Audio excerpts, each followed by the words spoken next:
Hello, athletes and fans of bodybuilding. Tarek Ogindi with the Mr. Olympia. Today, I brought three of the heaviest hitters in the industry. One of them is so trending right now that he is the most popular bodybuilder in the world. His name is Urs Kalachin. Massage. I thought he was talking about me there for a second. Oh, I'm talking about Urs. Urs is now the most popular bodybuilder in the world, according to the hits we get on Olympia TV. Urs, congratulations. You doubled down. You won again. What an amazing start for your bodybuilding career.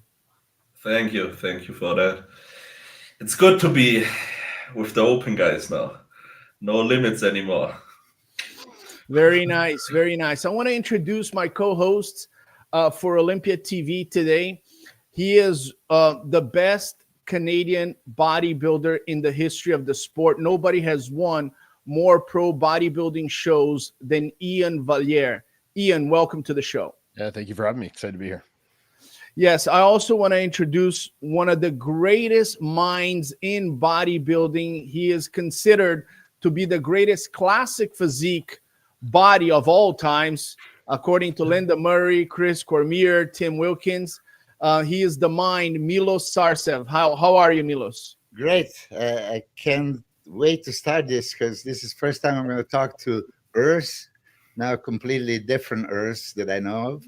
Because as the moment I met him, I've seen that beautiful physique and I projected open bodybuilding like many years to come, and I didn't expect him to come there so quickly. I didn't expect him to look the way he did, dominated, and now it's a completely different story. Now What's funny? Sorry to interrupt. I met you and Ian at the same day back in 2021 in Tampa. Yeah. Yes. Yeah, Ian won that show. Looked fucking insane. You won that show there as well, right? Yeah. I won that show. Yeah. And Milos came after prejudging and said you won this. No way, there's no other way. And I'm like, you think so? And yeah, a week prior I met Tarek the first time in Texas. So it's funny. Now we're sitting here a few years later. Yeah, it comes full circle. If I can say that first, I mean, Urs, you established yourself as a great classic. First year you were there next to Chris Bumstead, and you had a similar structures, and you could see this is going to be a battle. This is going to be rivalry, right? But in the last couple of years, I felt probably due to your cutting weight and never coming 100%, you were not looking as we projected. Now what you brought in an open stage, now that's a real potential. And then I wonder if you regret maybe not turning into the open a couple of years ago.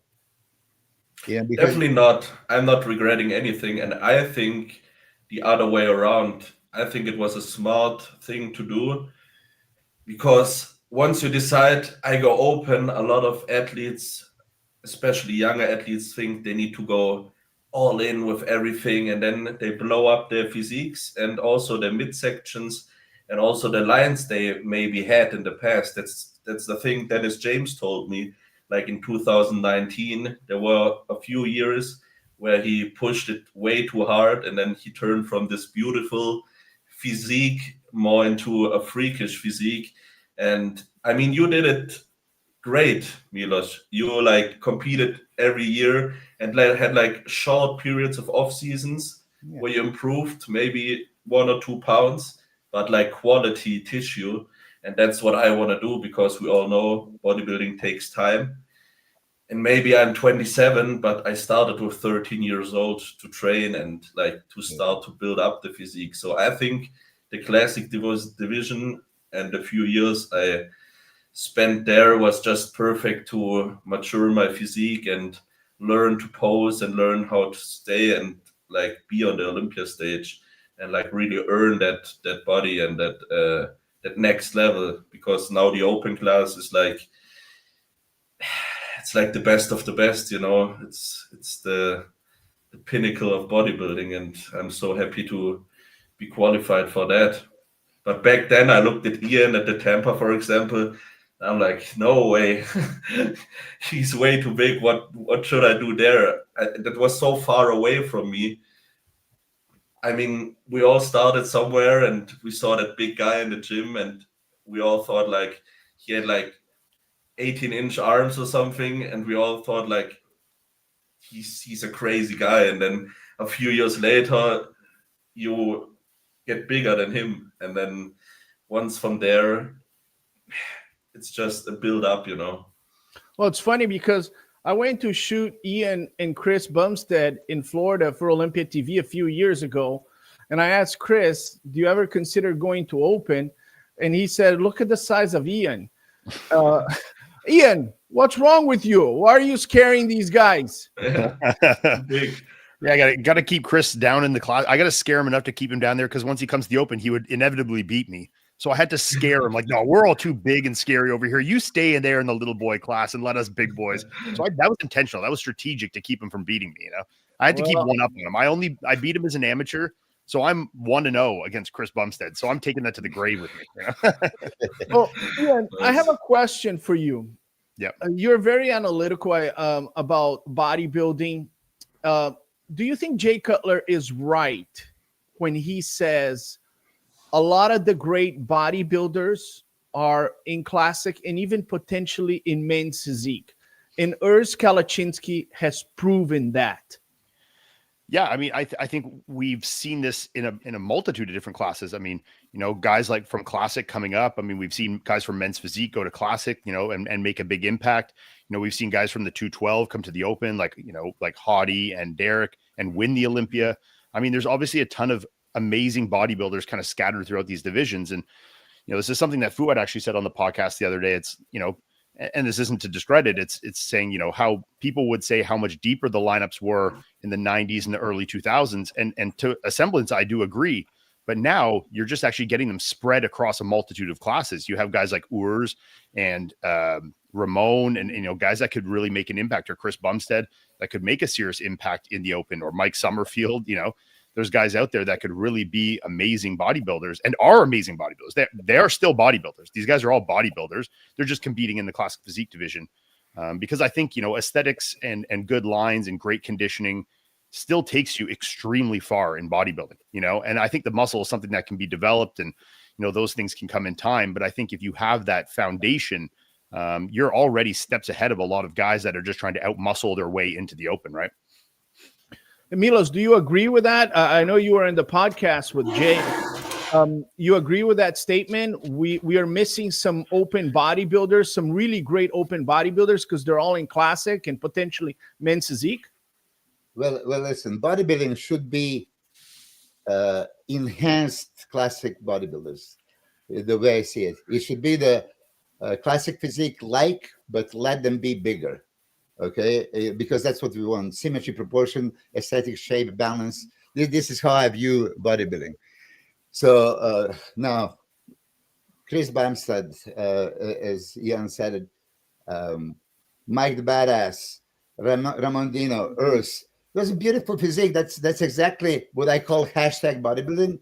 And the only thing that was missing was enough size and thickness. And when I was projecting, and I love Urs, like my younger brother, Slavic, you know, it's always, we have that, of course, you cheer for him. I was saying, oh, he has a beautiful shape, very beautiful structure, but he's not going to have enough mass for these guys just yet. I was blown away when I see him that he's holding his own in a mass department, in the thickness department, and I'm going to say he looked thicker than Quinton. Quinton is a monster.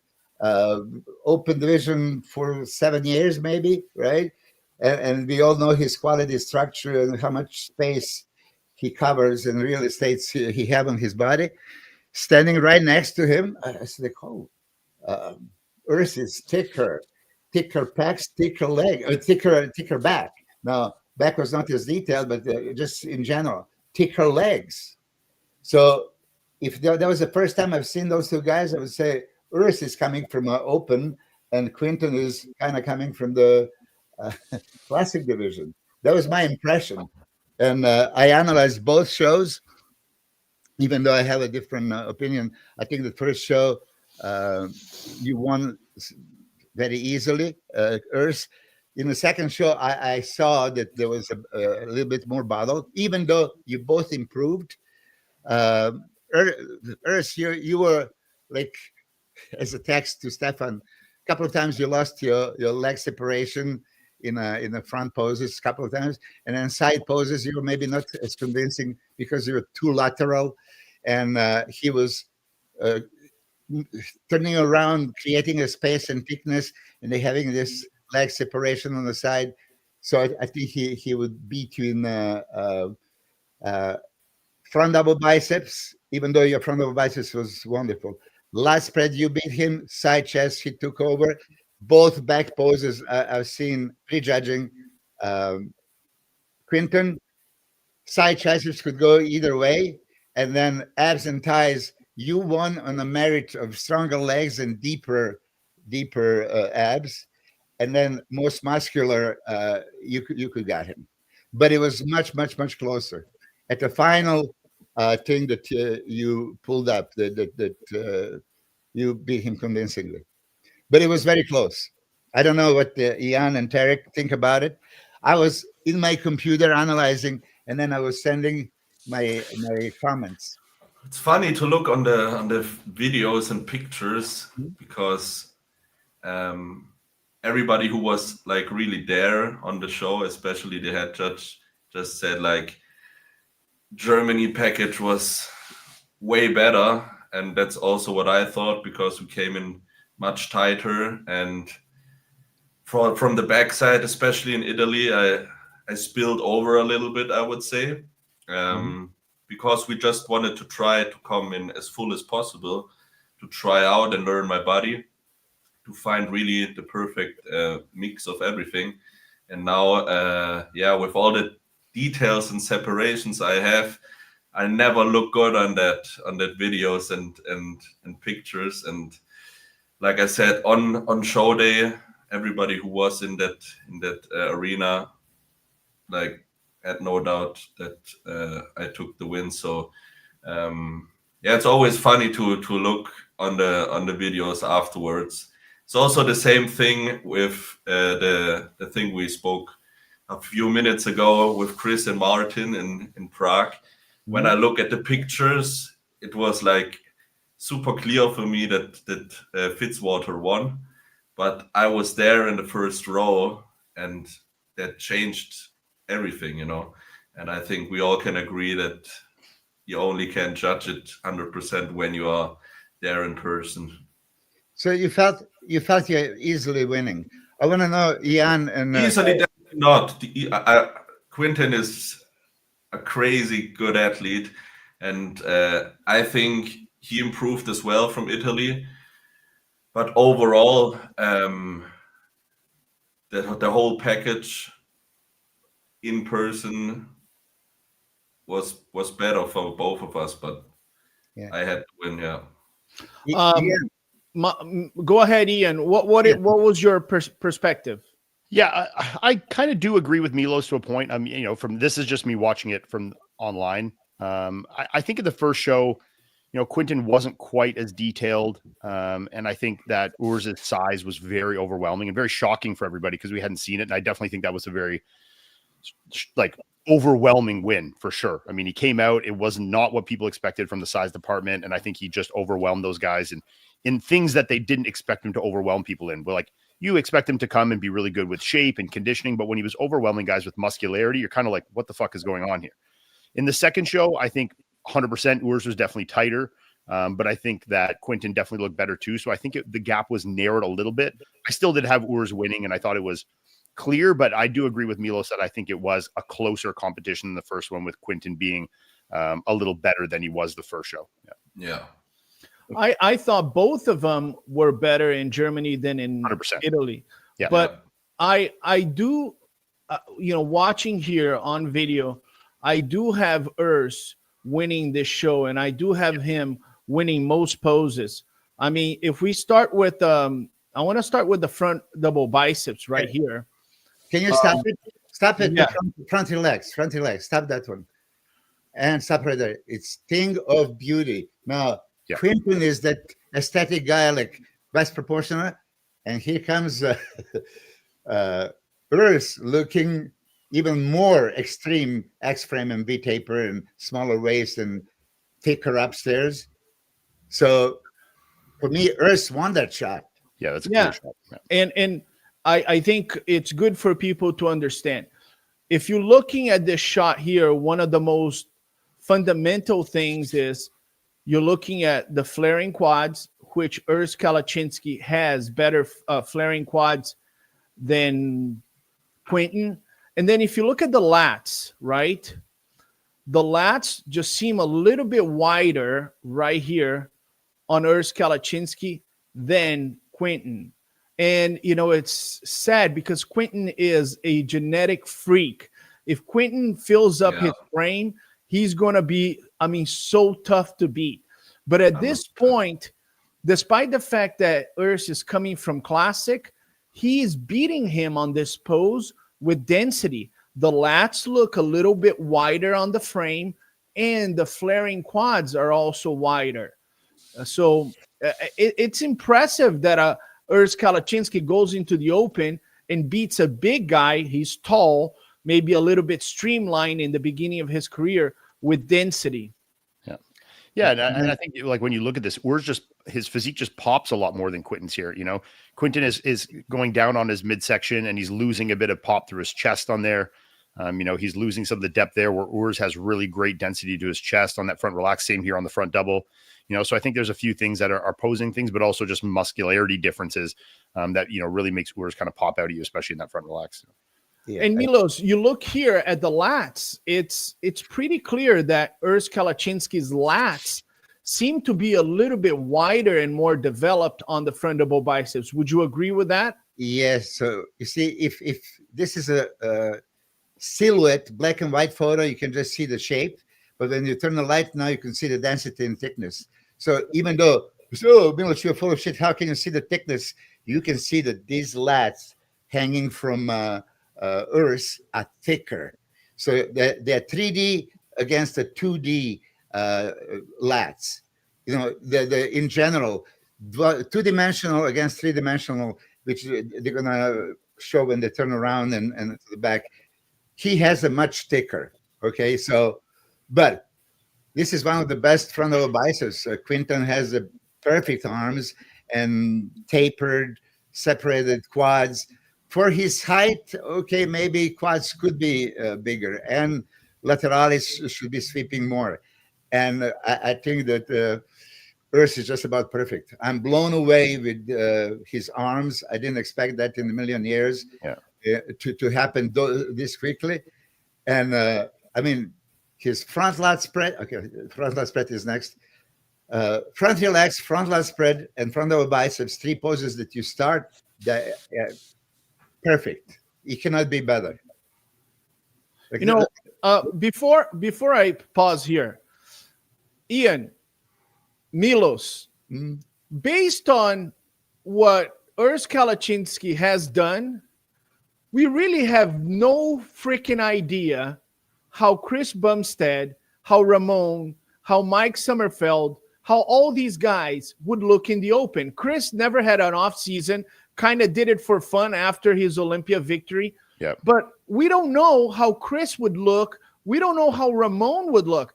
If Urs completely transformed, we have to assume that those guys that are dying to lose weight, they would transform as well, right, Ian?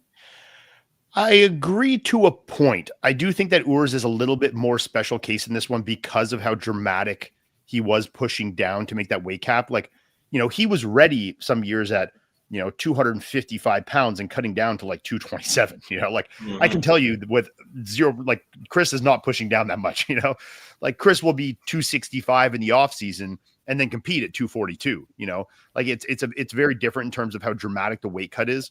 But that's because Chris was really limiting himself in the off season. Right.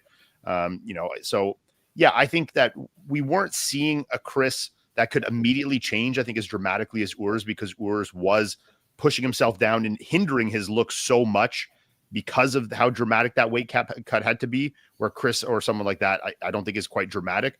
But do I think, these guys are limiting themselves for 6 months of the year in the off season, that if they had this time now spent to actually being bodybuilders and not just trying to keep their weight low to make their weight cap next year, I definitely think you would see different physiques. I think Ramon is maybe a little closer example to Urs. I think he does have a bit more trouble making the weight cut than Chris does.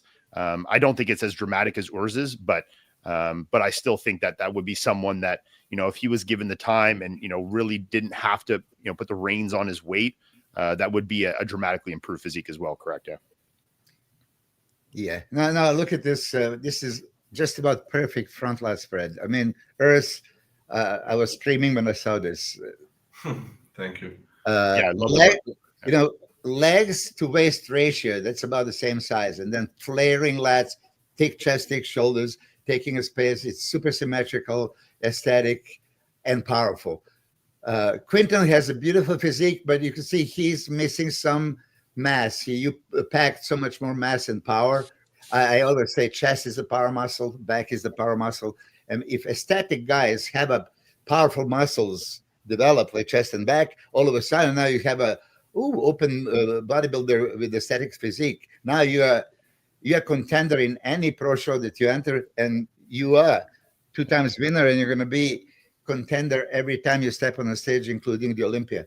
But as Ian was saying, your chest thickness here, also in the chest in front relaxed pose, was something that was probably taking over from Quinton's perfect structure.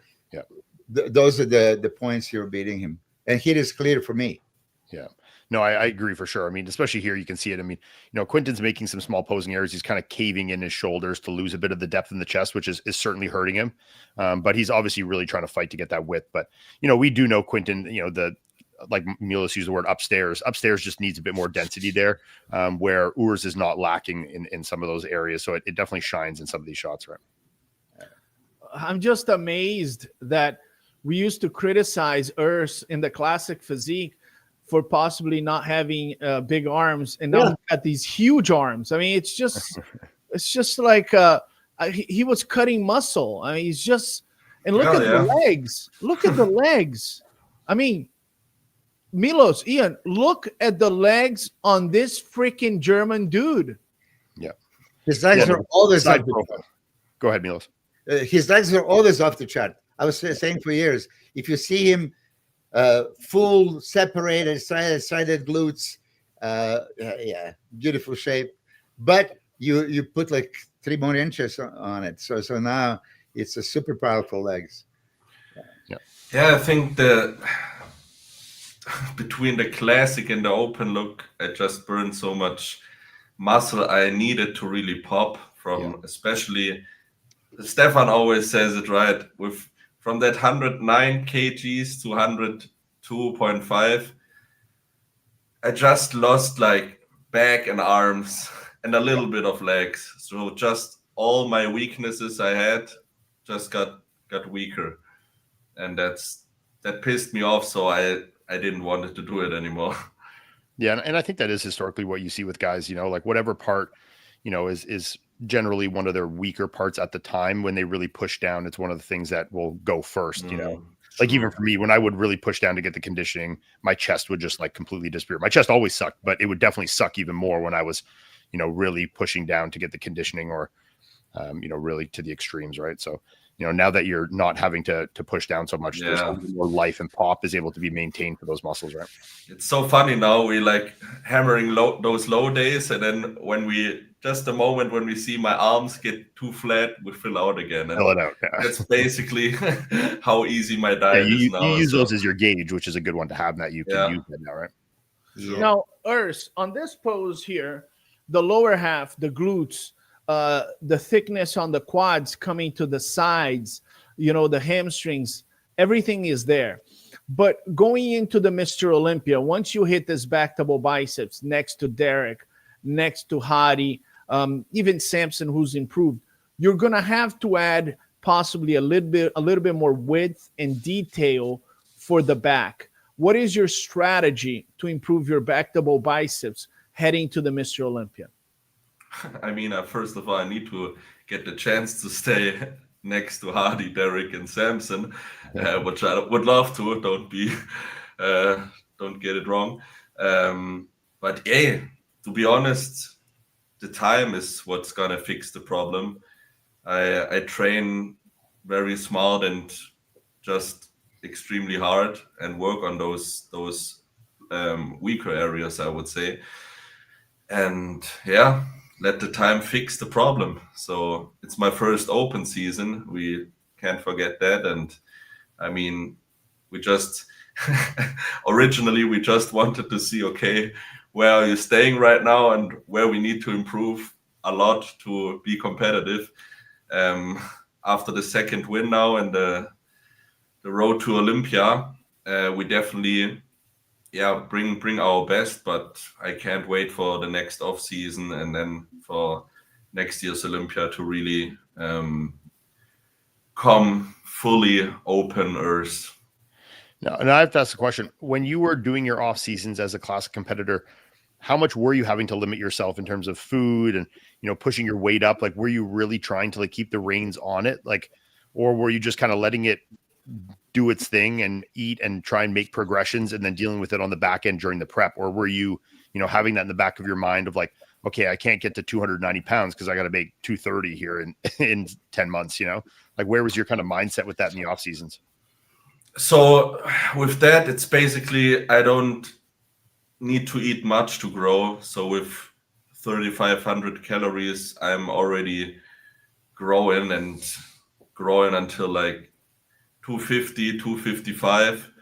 And I just started to get so hungry that I like got really sick from the mind perspective and had some crazy binge eating attacks and stuff like this.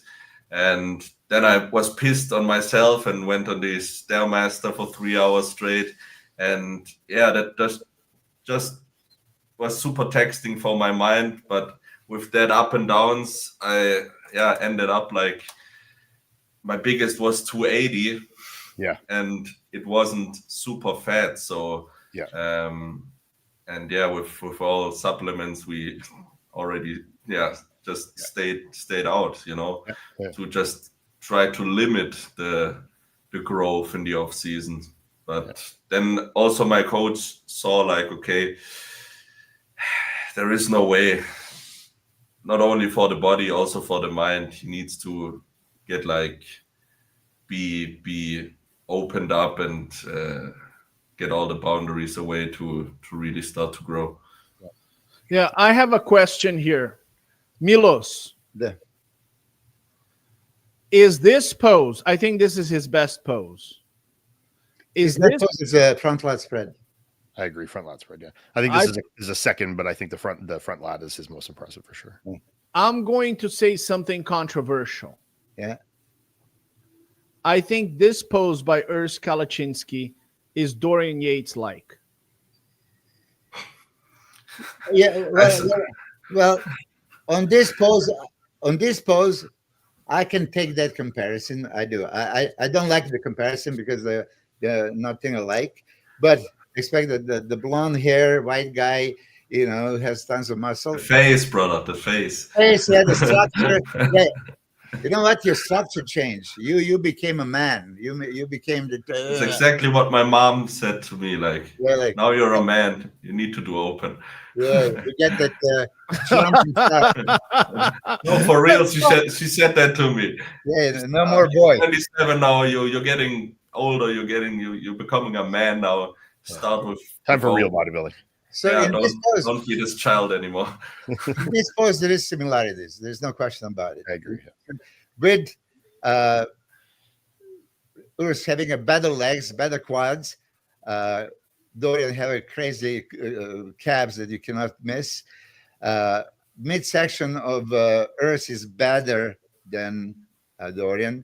Dorian had a wider waist, and then he gets it into decently looking, flat abs and not so wide waist. But the second he inhales, in between you can see it, and Urs doesn't have it. Urs keeps it flat stomach all the time. And surprisingly, Urs' lats are popping out just like Dorian, even though we all know that Dorian has a much bigger lats, but in this pose, you can put them close together. And then arms are actually comparable in this pose.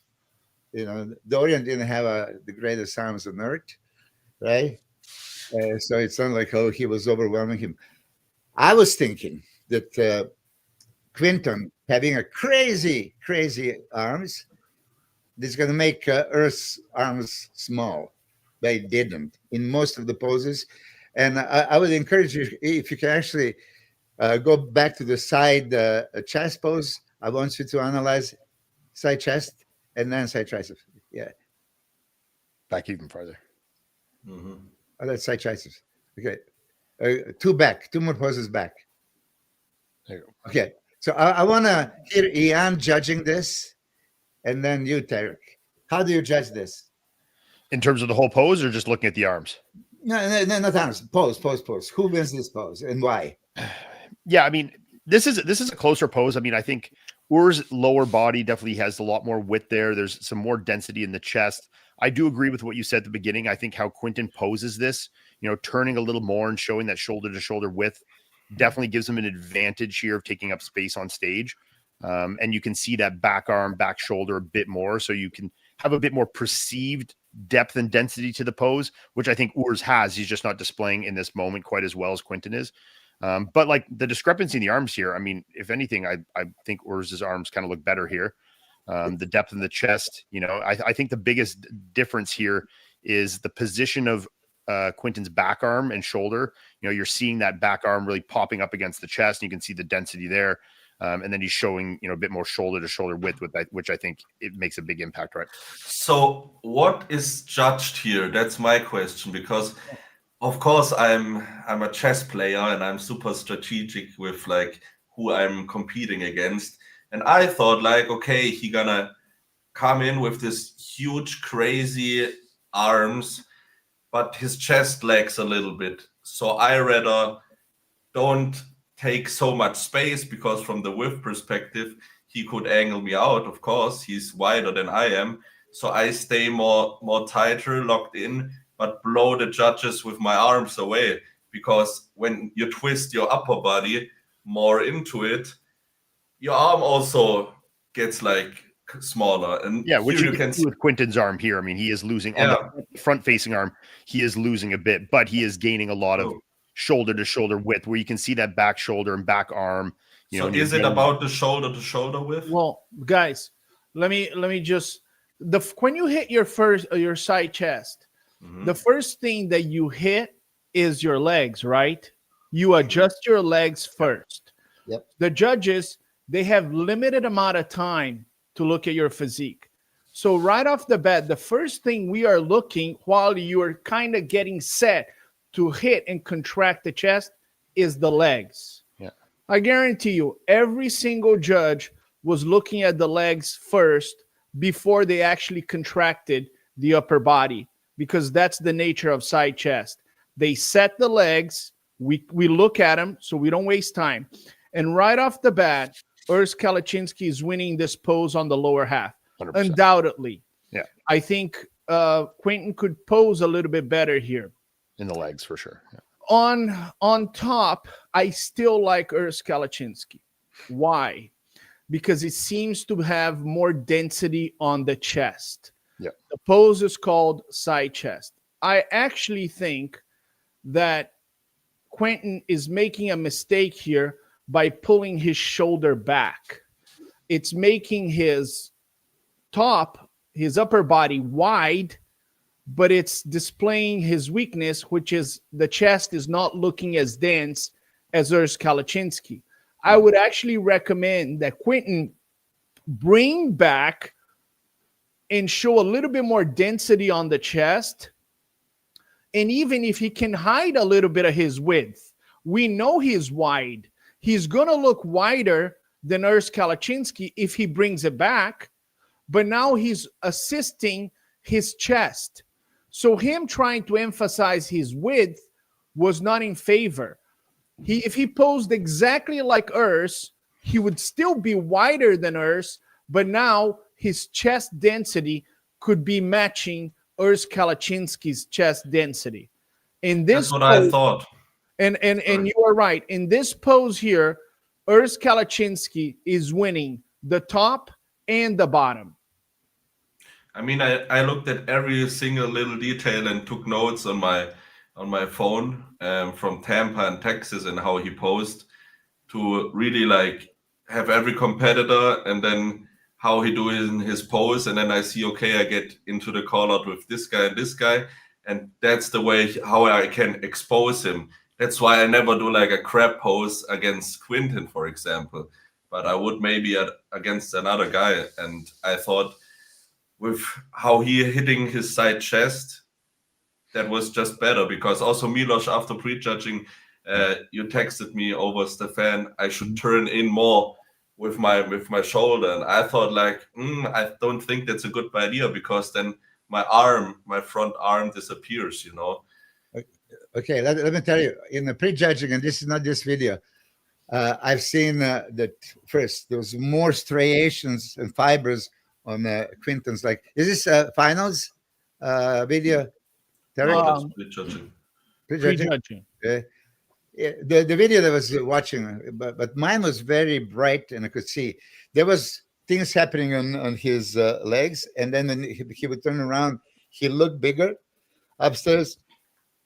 Urs didn't look as good as this time. I mean, this has to be the little different posing, and I figure he's creating illusion of size and width upstairs. So for Urs just to tweak a little bit, not as much as Quinton, but just a little bit to create that illusion. Mm-hmm. That was my comments to. Oh, that's interesting.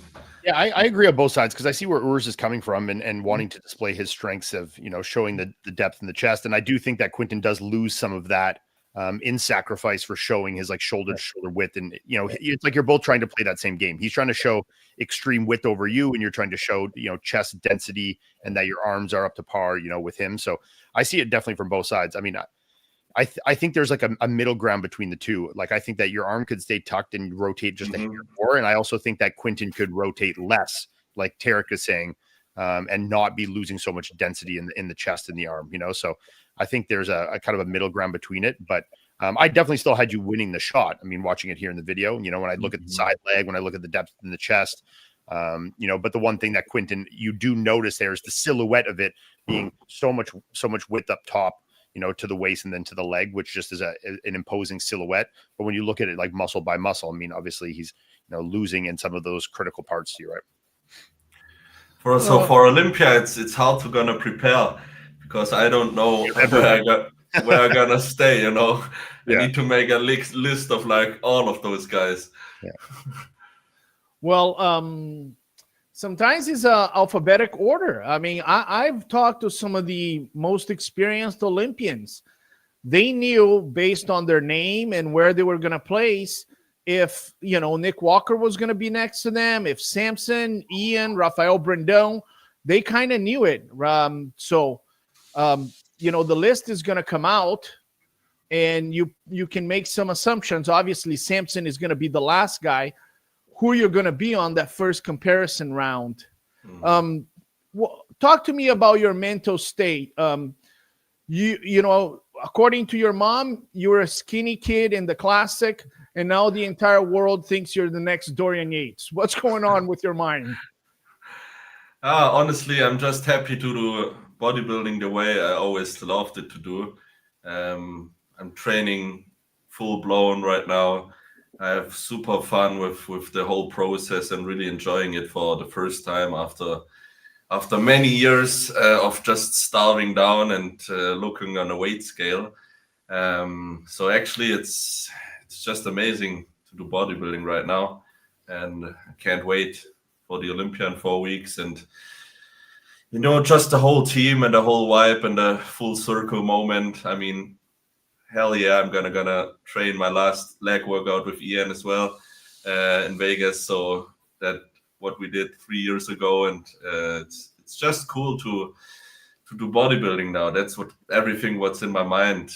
If they want to compare me to whoever, Dorian or Dennis Wolf, they can do it, but I want to be Urs, and not Dorian and not Dennis. I want to be my own special physique, and it's cool maybe for people to say that, and of course it's great to hear that as well. But I want to be the best version of myself. Ian, this guy is very popular right now. He's going to the Mr. Olympia. His brand is exploding. You were part of a very small circle of trust with Chris Bumstead. Sure. His career was perfectly managed. He became the biggest name in bodybuilding. He made a lot of money. He never made a mistake publicly. People loved him. It was flawless. The management of his brand was flawless. Yeah, What is your I can tell you that. What's that? I said I had no part of that management. I can tell you that. So you were part of it. You were the pioneer in instructing him how he should compose himself in front of the camera. What's your advice to Urs? That now the scrutiny on Urs Kalecinski is almost as similar as the scrutiny on Chris Bumstead. Yeah, I mean, I don't have any advice for Urs. I mean, I think Urs knows what he's doing better than most, if not anyone. I mean, I think he knows what his brand is. I think he's made his moves strategically with, spending his time in the classic and developing a big following in a class that was exploding in popularity at the time, and then making the move over to bodybuilding when it made sense and when he was ready mentally and physically. And I think how he conducts himself online, I think is, always of a consummate professional, and that he's, completely beloved by all his fans. I don't think there's like a negative opinion out there about Urs. So, where like, look, I've been someone that's had my, things and issues, the spotlights and had some negative press. So, I think Urs is definitely knows what he's doing better than I ever would. And it's something that I think I wouldn't give advice to. And I think that if anything, Urs is someone that people should look to as that person, and not, that I should be doling out advice to, Milos, physically, yeah. Tell me what you want to see from Urs Kalecinski within the next 2-3 years physically, and tell me what would be the biggest mistake that could happen to his physique if it in terms of maybe the waist protruding. Yeah. What would be your advice? Well, listen, everybody was pointing finger at me that my waist is going to be protruding. They labeled me with insulin, and I did use insulin from 1993 to 2003. Every show, I was twice a day, sometimes 4 times a day and all that stuff. And my stomach did not protrude. A specific way of doing it. I'm not going to tell him, do the insulin. It was just one of my principles, but I was keeping my stomach intact. What he used to do, he shocked the hell out of me. I was going to ask Ian, did you expect this much size on Urs this early? No, not at all. I mean, and Urs can say this. I mean, he was on the podcast with us, and I put him in 4th place in my predictions, saying that I thought he would just not have enough muscle, right in front of him. I told him, like, hey man, sorry, I haven't seen it yet. If you have the muscle, I'd love to see it. But I just didn't think that it would be there. He had the arms and some of these areas. And he completely proved me wrong, and I'm happy he did. I mean, he won in muscularity in a lot of ways, which is crazy. I think I said exactly the same thing when we were going over. I love his physique, but I know his classic flaws that are gonna not be sufficient for the open, and he shocked me. But now, to be fair, I didn't post anything, guys. So you didn't have like good thing you didn't. But I know his passion. I know his ethics, discipline of eating. Look at he's smiling constantly. There is everything. Hey, I love it. What can I say? And you know what's the greatest thing now in Germany? Like bodybuilding is in the mainstream now.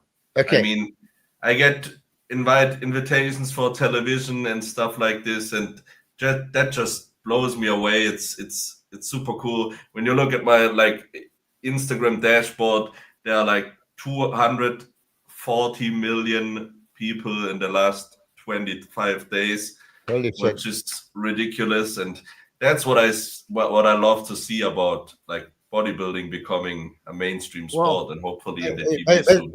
to answer your question, because you asked me what would I do for Earth, and I wish there was a post by post. Front relax is state of the art, unbelievable. There's not much you can do. Just a little bit more quality, refine what you have. Couple of more pounds equally on all places. Front double biceps is already shocking. I couldn't figure out how did you get the arms like this. I had to use the fake arms to look decent. But those arms are already, I mean, those arms look better than Dorian's in front double biceps. Okay, comparatively to the body, you have a better arms in the front double than Dorian, and I know a lot of Dorian fans are gonna hate me, but put the pictures and compare. Lat spread, perfect. This is stupid good. Can you be even more wider like Dorian is? Yeah, maybe if you can, extend a little bit the width.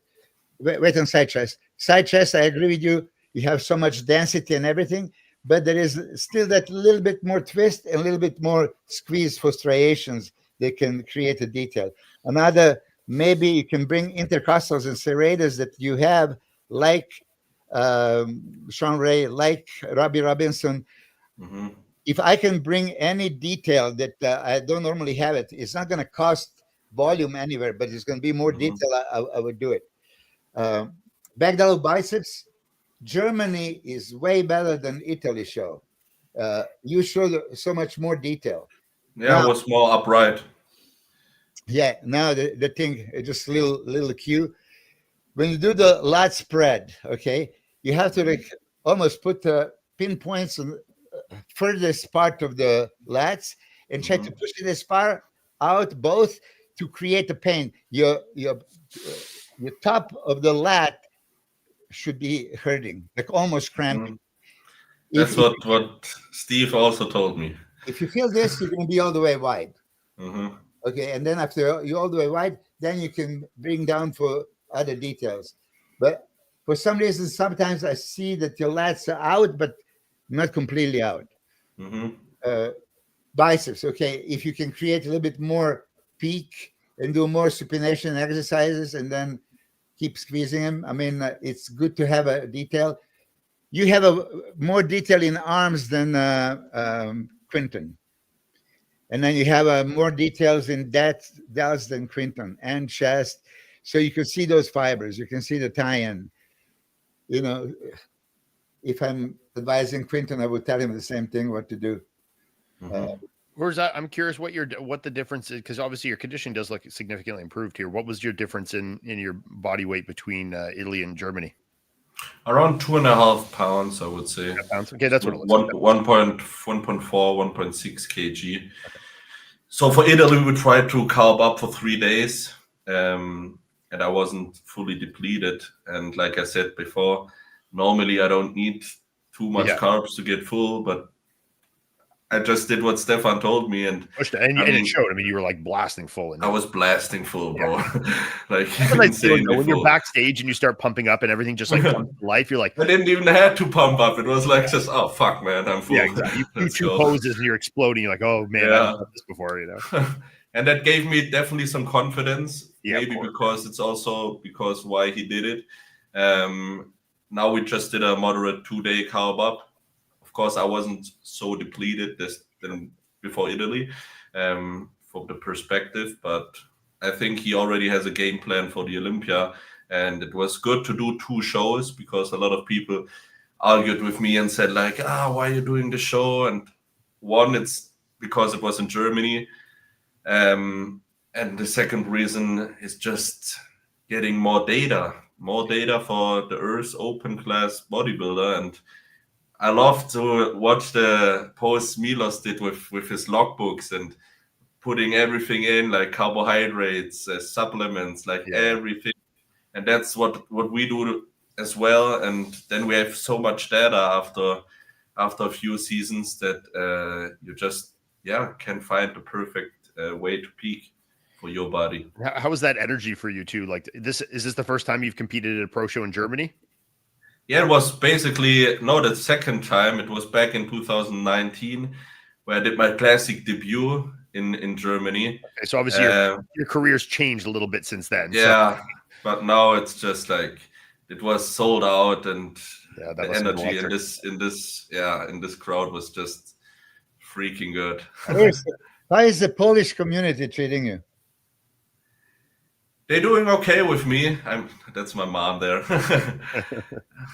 No, I'm not that fluent anymore in Polish, I would say. I understand everything, and Huh? we don't drive there too often anymore since my grandparents are not with us anymore.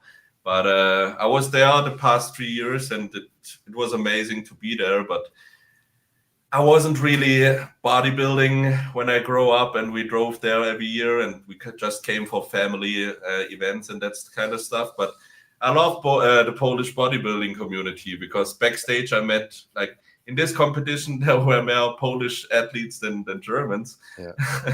So I was lying in that backstage area around just Polish people, and I was there 3 hours before, so I had definitely some time to pick up my Polish fluently again, and had some good talks. And the classic champ, it's He's also great. for me Piotr. he's a guy to Danger. watch.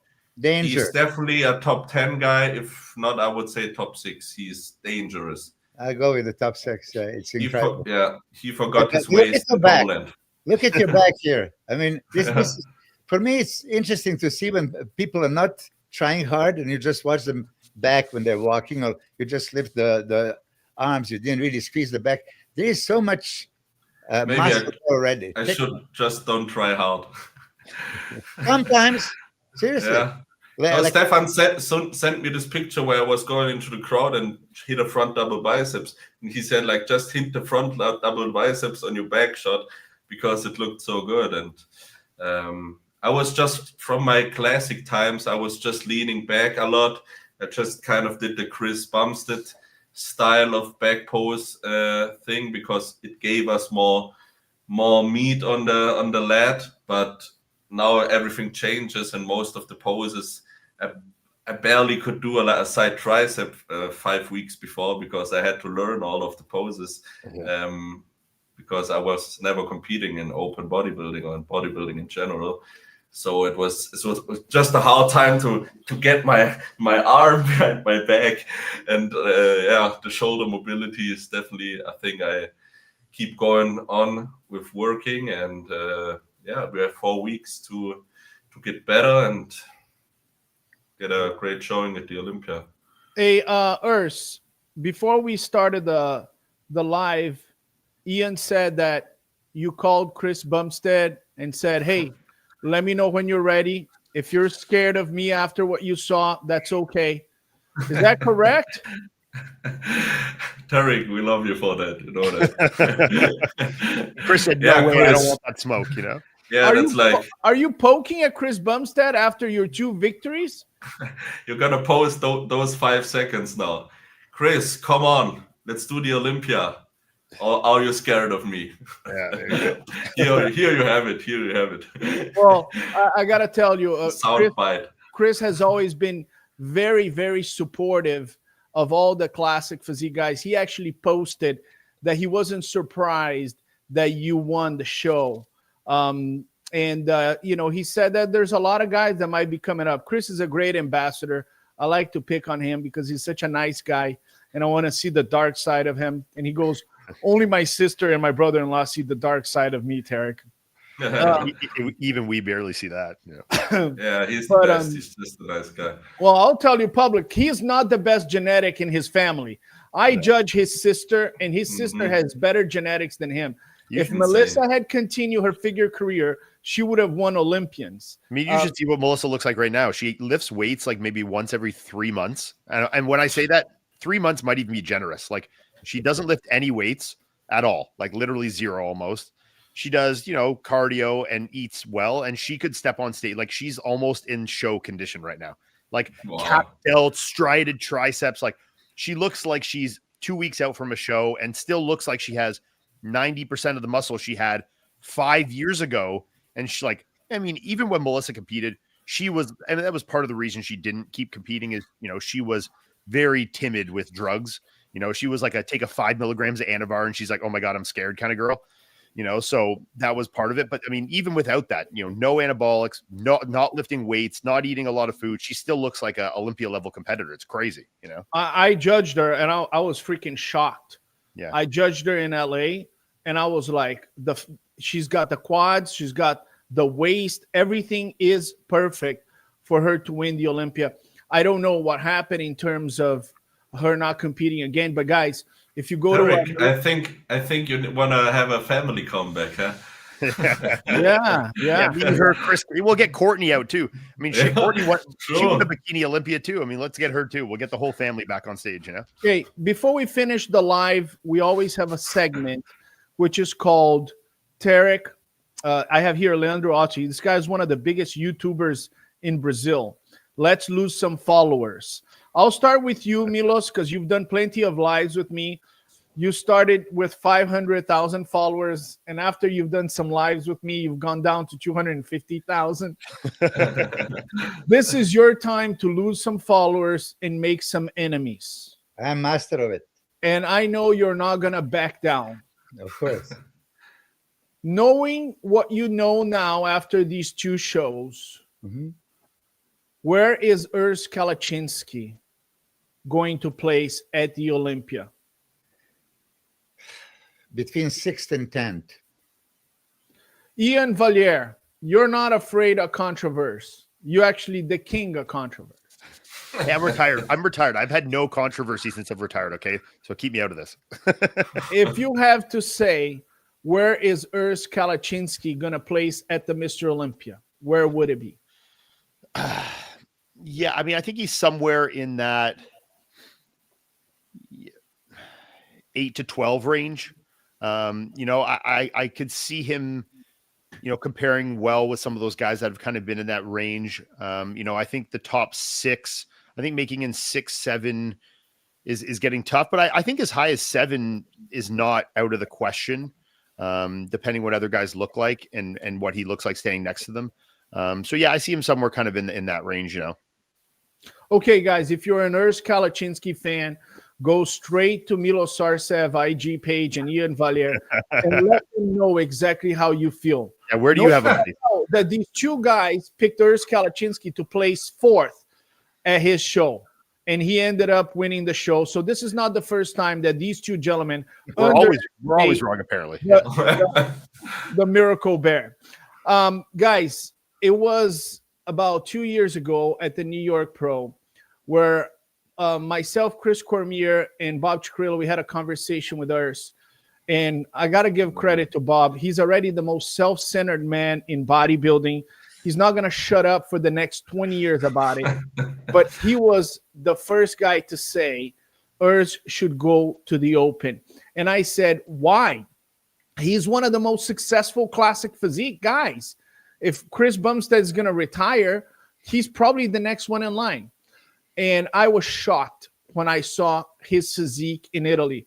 I could not believe the amount of muscle this guy had in open bodybuilding. The result is he's won 2 pro shows. He's right now the most popular bodybuilder in the world, and he's heading to the Mr. Olympia. Urs, congratulations. There's no other word. You are a superstar in bodybuilding. You know, like Ian said, there's really no advice in regards to your brand. You know, everybody loves you. Even in Brazil, after Germany beat Brazil 7-1 in the World Cup, you're the only German they like. And there's still people crying about that game. But congratulations. I know your mom is a very important person in your career, not only in your life. She's the one that makes you a great poser. And I know that your fiance, she's been there during the tough times, during the moments where you didn't place where you wanted to place. She's been there. What is your word to these 2 women that have been there when not a lot of people were? There are no words for those emotions and feeling I have for this both women in my life. And that's all I need, you know. My name is Tarek Elgin. Direction, huh? If you want to cry, if you want to say something about it, go ahead. They're trying to get the clickbaits here, you know. Well, I know your mom is very important, and I remember one Olympia that you were disappointed with your result, and your girlfriend, your fiance, was there with you. So I know it means the world to them to see you succeed. And, you know, your mom is right there on the front row giving you a hug. So I want to congratulate them both, because bodybuilding is not a sport of one person. That's for sure. Yeah. You need a great support group, and Urs Kalaczynski has that. What's your final word to your fans, Urs? I love you guys. Let's keep doing what we're doing. The Bear Ultras, keep destroying the theaters and arenas in this bodybuilding world, like we did in Germany, and we just showed the world what's capable and what German fans are willing to do for the bodybuilding sport and the industry. So without the people out there, we all wouldn't have a job. We all wouldn't be able to do what we love. And at the end, it's a great thing we do, you know. I mean, maybe extreme bodybuilding is not the healthiest sport, but the fitness lifestyle and the clean eating lifestyle is just phenomenal for everybody. And I'm happy when I can convince one person daily until the rest of my life to change a habit in his life to become like healthier or happier in life. And I mean, if everybody would do that, that would be a much better world. Absolutely. Ladies and gentlemen, Urs Kalaczynski, the superstar. We have here the Mind, Milo Sarcev, and Ian Valliere, the greatest Canadian bodybuilder of all times. I want you to go right now, and type in www.olympiaproductions.com. You are going to purchase the pay-per-view to watch Urs Kalaczynski's debut as an open bodybuilder. If you fail to do this, you will have liver damage and have a miserable life. So get right now your pay-per-view. Always a and promoter. make sure you're healthy and happy. My name is Tarek El Guindy, and I'll see you next time. Ladies and gentlemen,